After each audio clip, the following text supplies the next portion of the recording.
The sun had barely peeked over the smog-choked skyline of Los Angeles when Arnold Schwarzenegger, the man once synonymous with unstoppable violence on the silver screen, climbed onto a solar-powered platform outside the state capitol. The crowd that gathered didn't cheer for chase scenes or iconic one-liners. They were drawn to a new legend, a climate crusader determined to uproot his own Hollywood legacy and replace it with a green future. Arnold's journey into global consciousness began decades before, in the small town of Thal, Austria. Born to a police officer father and a homemaker mother, young Arnold grew up under the stern watch of a post-war society that valued strength and discipline. From the moment he first lifted a heavy metal weight at age 14, he knew his destiny lay outside the confines of a modest alpine village. Muscle swelled beneath his skin as he trained relentlessly in weightlifting, dreaming of conquering the world in a different way than his ancestors did in the trenches. By 21, Schwarzenegger had immigrated to America, fueled by ambition and an impossible-to-ignore accent. He entered the Mr. Universe contest and won, achieving the first of many bodybuilding titles that would usher him into Hollywood. Yet, despite his chiseled physique and accent, casting directors saw only a European muscle man. Rejections were frequent. But fortune favors persistence. A chance meeting with film directors led him to the role that changed everything, the cyborg assassin in The Terminator. When the release date arrived, audiences were stunned. His delivery of the lethal catchphrase, "I'll be back," was equal parts menace and charm, and it echoed through movie theaters worldwide. The film's success catapulted him into instant stardom, forging an identity most associated with reckless force, bullet-riddled chases, and the gleaming sheen of cinematic violence. Throughout the 1980s and 1990s, Hollywood embraced Schwarzenegger's larger-than-life persona. Blockbusters like Predator, Total Recall, and True Lies cemented his reputation as the go-to action hero. But under the surface, Arnold read voraciously, history, politics, philosophy, and even early scientific reports on climate change filtered through his mansion's vast library. The superficial glare of paparazzi camera flashes couldn't deter his private dissatisfaction with the notion that entertainment alone defined his value. By the late 1990s, he began dividing his time between studios and state universities, auditing classes and engaging with environmental scientists. The seeds of purpose had been sown. The year 2003 marked a pivotal shift. Schwarzenegger announced his candidacy as the Republican governor of California. Opponents scoffed at the "Governator" nickname, dismissing his celebrity as a gimmick. But to Arnold, the gubernatorial race offered a platform for action. Campaigning on environmental reform, he championed the Global Warming Solutions Act, a landmark piece of legislation aiming to reduce greenhouse gas emissions by 25% by 2020. His status as a former action star gave him an unusual advantage. He could draw headlines simply by tightening his tie. By 2006, Californians elected him governor, and news outlets around the world watched an icon chase a new nemesis, climate change. Schwarzenegger's time in office was partisan and controversial in equal measure. While he supported broad tax cuts and tough-on-crime policies, his environmental initiatives stood out. He created the California Air Resources Board program to reduce carbon emissions and invested in solar and wind energy, turning his celebrity into a catalyst for change. Critics argued he was sacrificing economic growth for environmental idealism, but Arnold pressed on. His office spearheaded the installation of solar panels on public schools and funded research into electric vehicle technology. By 2010, when his term ended, the Golden State had set a global example. Yet, Arnold knew this was only the beginning. After leaving office, Schwarzenegger returned to Hollywood, but the scripts he chose mirrored his new identity. He narrated documentaries on renewable energy, appearing as himself, no eccentric accent, no muscle-bound character. On stage, he challenged oil executives, celebrities, and world leaders, urging them to abandon complacency. His speeches at the United Nations climate change conferences were widely circulated, and he used every appearance to highlight scientific consensus on rising sea levels, shrinking ice caps, and the urgent need to pivot toward sustainable energy. Yet, the world still seemed hesitant to embrace him beyond his action movie persona. Arnold's challenge was clear: to transcend his own image. By 2012, the world's carbon emissions had reached perilous levels, and Arnold recognized that speechifying was not enough. He traveled to Beijing to witness choking smog firsthand. The images of children wearing masks to go to school haunted him. Back in Los Angeles, he convened his inner circle, scientists, activists, and former political allies, and proposed a radical plan: the Schwarzenegger Climate Foundation. Its mission was simple yet audacious: accelerate the transition from fossil fuels to renewable energy through targeted investments, policy advocacy, and public education. Launching in a small office in Santa Monica, the foundation grew swiftly, absorbing grant money and attracting talent. Churches, schools, and corporations soon invited Arnold to speak, not as a celebrity, but as a veteran politician who had walked the corridors of power. In 2015, COP21 in Paris offered a glimmer of hope. Nearly 200 countries signed the historic agreement aimed at limiting global warming to well below 2 degrees Celsius. Arnold, clad in a sharp suit rather than his signature gym wear, addressed world leaders, reminding them that action must outpace rhetoric. He spoke about California's successes and wrote op-eds in leading newspapers, urging other states and nations to adopt similar targets. His foundation funded pilot projects: solar microgrids in remote Filipino villages, wind farms in rural Texas, and an experimental algae-based biofuel in Norway. Each project served as a case study: scalable, replicable, and profitable. Still, skeptics warned of economic disruption and questioned whether Arnold's fame translated into real technological change. Between 2016 and 2019, Schwarzenegger split his time among Hollywood sets, boardrooms, and international climate summits. He endorsed electric vehicle startups, invested in carbon capture technologies, and even launched a YouTube series detailing his hands-on experiences, installing solar panels on his Santa Barbara home, test driving prototype electric semis, and exploring geothermal sites in Iceland. The series went viral, reintroducing Arnold to a younger generation less familiar with his action star persona. Meanwhile, his foundation partnered with Netflix to produce a documentary, Heat of the Moment, chronicling the urgent threat of rising temperatures. Streaming on the platform, it garnered millions of views and a Primetime Emmy nomination. Though lauded by environmentalists, his critics remained vocal. To some, Schwarzenegger was Hollywood's poster boy for hypocrisy, profiting off the very industries he now condemned. Despite criticism, Arnold pressed forward. In early 2020, he announced the Green Schools Initiative, pledging to retrofit 50 public schools across California with solar panels, energy-efficient lighting, and electric school buses. The plan aimed to cut school district energy bills by up to 40%, with savings redirected to academic programs. Teachers and parents lauded the initiative, but logistical challenges emerged: outdated infrastructure, bureaucratic red tape, and supply chain disruptions. As COVID-19 spread globally, the world's attention shifted. Lockdowns temporarily reduced emissions, but the economic toll threatened investments in sustainability. Arnold shifted gears once more, launching virtual fundraisers, webinars, and fitness challenges, combining his passion for bodybuilding with a call to action for climate relief funds. His charisma bridged fundraising gaps, yet he worried that the pause in climate action could set progress back years. When vaccines rolled out and the world began to reopen in 2021, Schwarzenegger believed that recovery budgets must prioritize green infrastructure. He testified before Congress, urging the passage of a Green Stimulus Act, which would allocate hundreds of billions to renewable energy and sustainable transportation.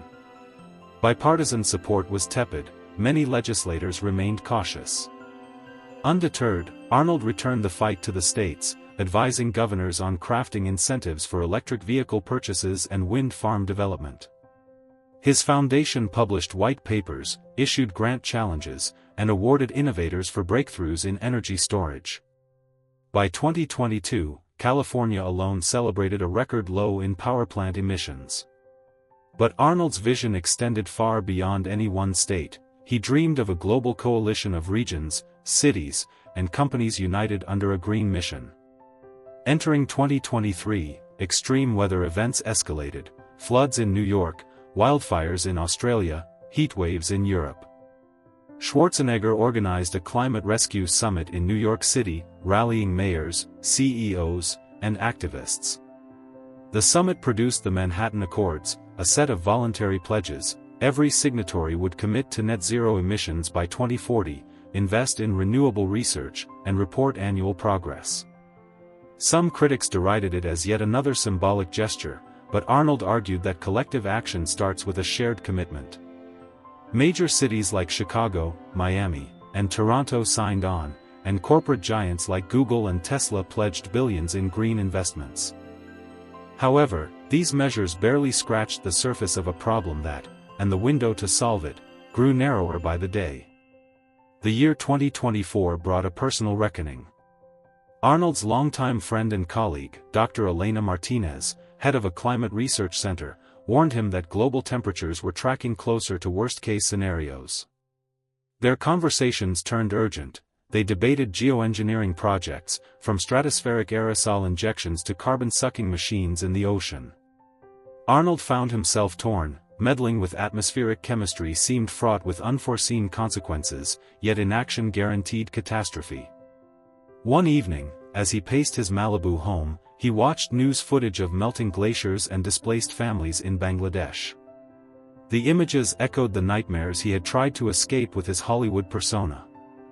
He resolved that 2025 would be the year of going big, or going home.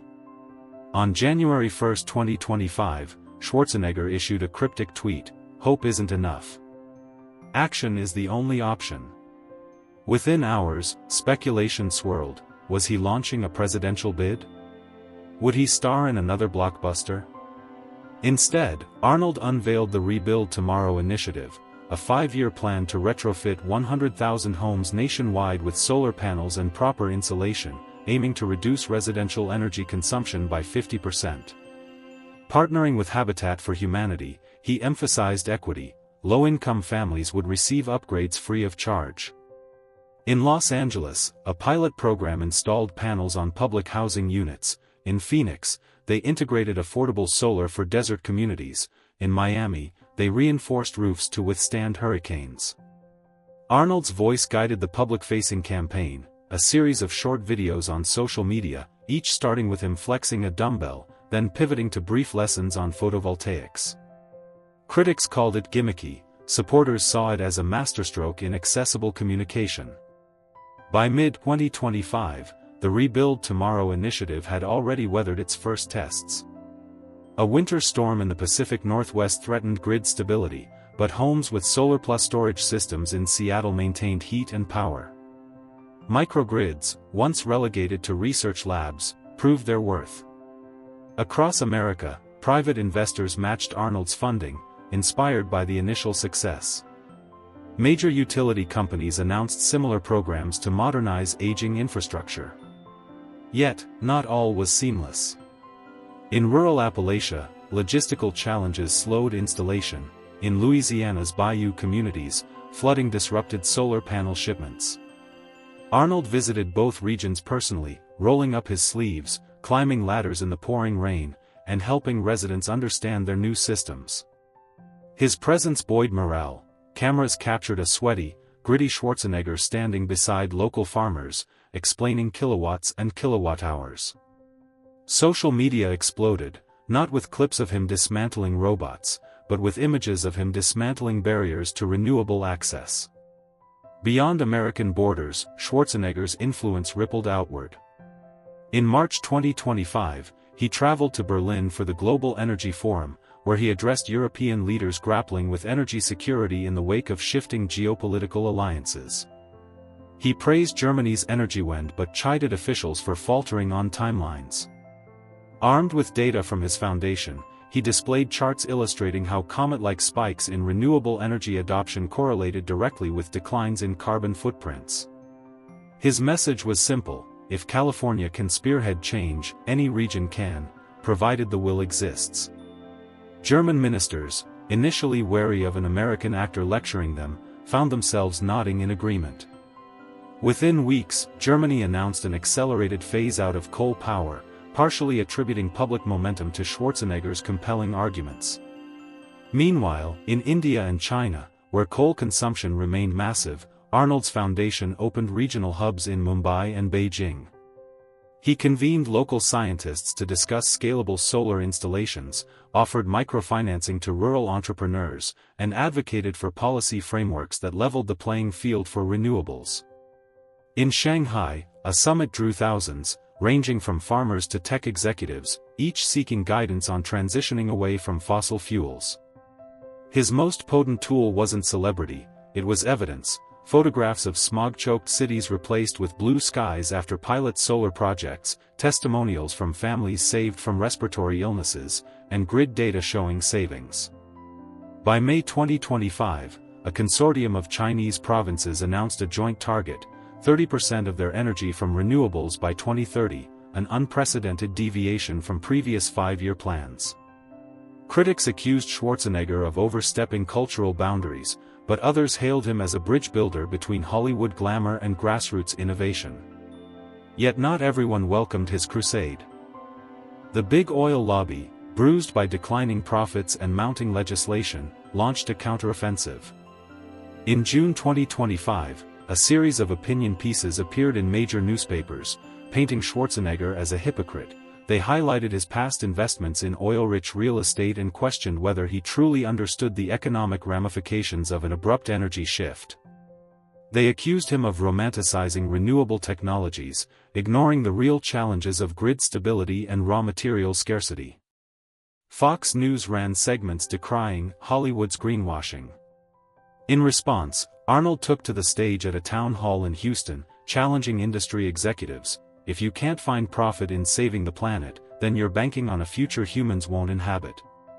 The tension was palpable. A former bodybuilder turned governor stood toe-to-toe with the guardians of fossil fuel empires.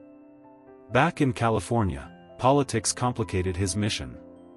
The recall elections in early 2025 reshaped the state legislature, with a new majority skeptical of aggressive environmental mandates.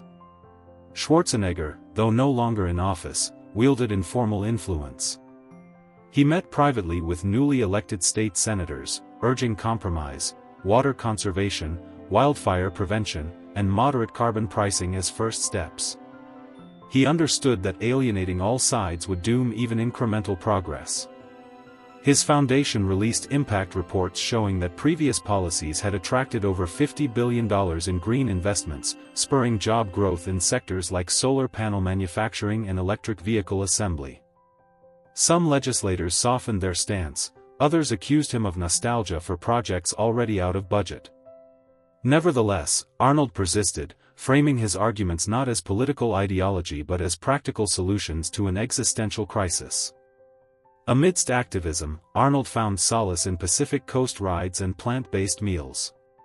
He taught his children about sustainability but wrestled with guilt over past excesses.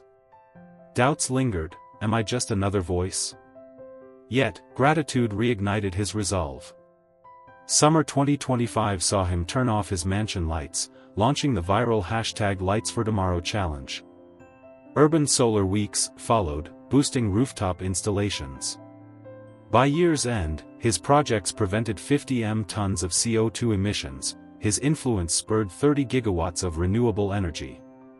Time listed him among 2025's most influential. At Dubai's Climate Tech Expo, he unveiled innovations and his carbon-free cities blueprint, urging commitment.